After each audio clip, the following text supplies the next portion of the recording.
What's going on, you creatures of the night? It's your two favorite bloodsuckers back here for Cinephellas. I am Count Dracula Myers, and that's my good mate over there. And I'm Henry Van Helsing over here. Oh, You better whoa. watch your vampire ass because I'm going to put a stake in it. That's right. We are back. And we are back for the 31 Days of Horror yet again. Having a great old time. Lots of laughs and lots of horror this year. And we are going back to, an adaptation of one of Anne Rice's novels. We enjoy the TV show of Interview with a Vampire, of course, from Anne Rice. And this is a loose sequel to that movie, the Brad Pitt and Tom Cruise movie from back in the day. This one came out in 2002. We're talking about Anne Rice's Queen of the Damned.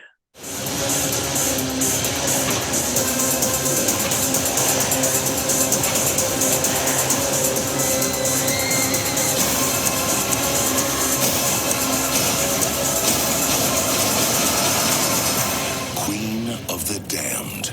That's Down with right. the sickness. That's right. Apparently a sequel, but essentially they just put the second, third book into this one movie.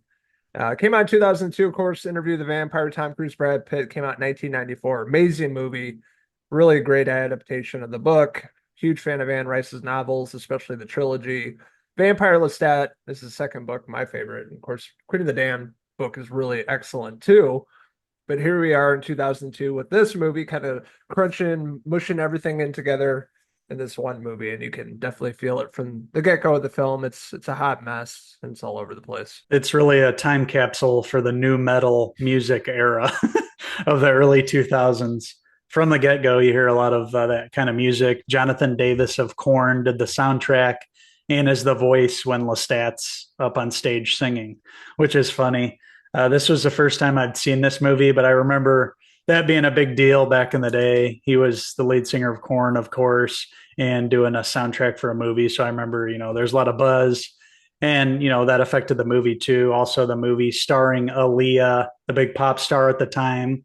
Sadly, she'd go on to, I think she died in a plane crash really young, not too long after this movie. In fact, the movie's dedicated to her. So a good showcase for her talent, acting, and she was a musician too and a performer. So we got a little glimpse of her before she passed in this movie. And I'd say that she was the best part of the movie, really. Her part was the coolest. But yeah, like you mentioned, trying to condense a couple novels into one movie. And now having seen the TV show and seeing like what quality a project can take on, and then seeing this, it just felt really stale and bland. I didn't really like Lestat. Like you mentioned, he kind of looks like an English junkie in this movie. That's kind of the look they're going for him. That's kind of my initial reactions to it. Kind of interesting seeing him being the front man for the band, and a little preview of what's to come for the show. But the music and everything, knowing John Davis of Korn and his voice, it was kind of hard for me to pretend that was actually him singing up on the stage. Completely unbelievable scenario. But yeah, you had Stuart Townsend playing Lestat. I didn't care for him either. I like the actor in the Interview with the Vampire show much better, which is more true to the character from the novel. And this one, he just totally phoned it in. Not believable. I didn't like the look of him either. Like, I was telling you, English junkie is asking for some change out front in front of a pub or something. Gonna buy Yeah. some heroin. I don't know. I didn't like it. Leah was Yeah. good. Not in the movie as much as I'd like, but she was top of the world at this time before she passed away. And yeah, she definitely is probably one of the better parts of the movie. Yeah, agreed. There's a lot of actors and actresses that I recognize from this movie.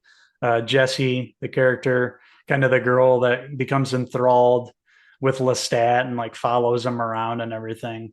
Marguerite Moreau, she was in the Mighty Ducks movies back in the day. Connie. Yep. Yeah. So like when I first saw her, I was like, man, I can't put my finger on who it is, but yeah, that's who it was. So I recognized her. She was pretty good throughout the film. Again, it's centered a lot around new metal. So they go to this big rock concert where Lestat's band is performing, and you hear Disturbed, Down with the Sickness in the back. You hear Deftones, Change in the House of Flies. So really, this was the music stood out more than the actual movie. The CGI and everything wasn't that great at this time. We kind of had a transformation when Aaliyah's character kind of becomes like the statue into human. The computer effects just weren't that great back then, and it kind of looks really bad now going back and 22 years later, seeing where CGI was at back then, it just didn't look good. Yeah, I meant the best part of the movie is the soundtrack. New metal, early 2000s, as you said, Deftones, White Pony. I mean, one of the greatest albums of all time. Of course, all the new metal band, John Davis, voice in this. Corners on the Top of the World during this time.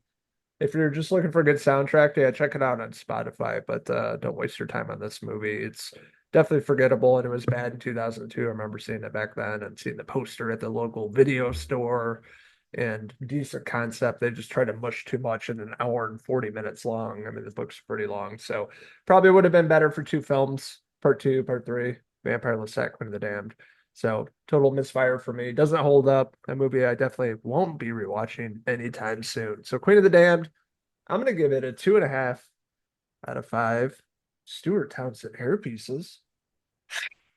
Yeah, this didn't work for me, especially after watching the TV show and just seeing how great the source material can be, and if they have the right actors and stories written and the pacing right. It's just night and day watching the two of these, and then also watching the Interview with the Vampire, the movie too. It's just leagues better than this movie. This one looks like a direct to DVD sequel.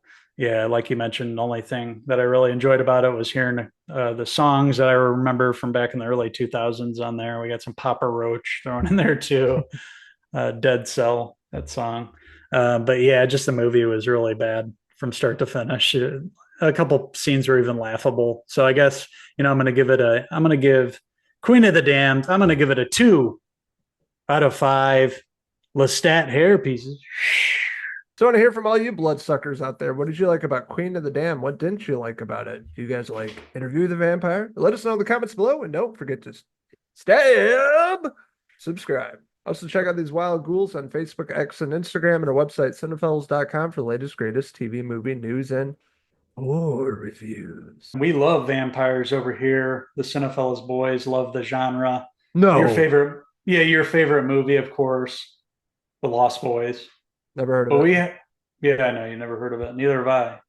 We haven't jammed with the band and hung out with Corey Haim before or anything either. No, never. But yeah, this isn't the only vampire movie review we're doing during the 31 Days of Horror. And looking forward to Christmas time, we're both very looking forward to a vampire flick from Robert Eggers. Nosferatu. And I'm hoping it's going to be badass. Just judging by the pictures and the few clips we've seen, it looks awesome. I can't wait to see what he actually looks like, the full reveal of the monster. So we hope you guys are enjoying the 31 Days of Horror as much as we are. And we are by no means done with the 31 Days of Horror. We're going to be back tomorrow, in fact, with an all-new episode.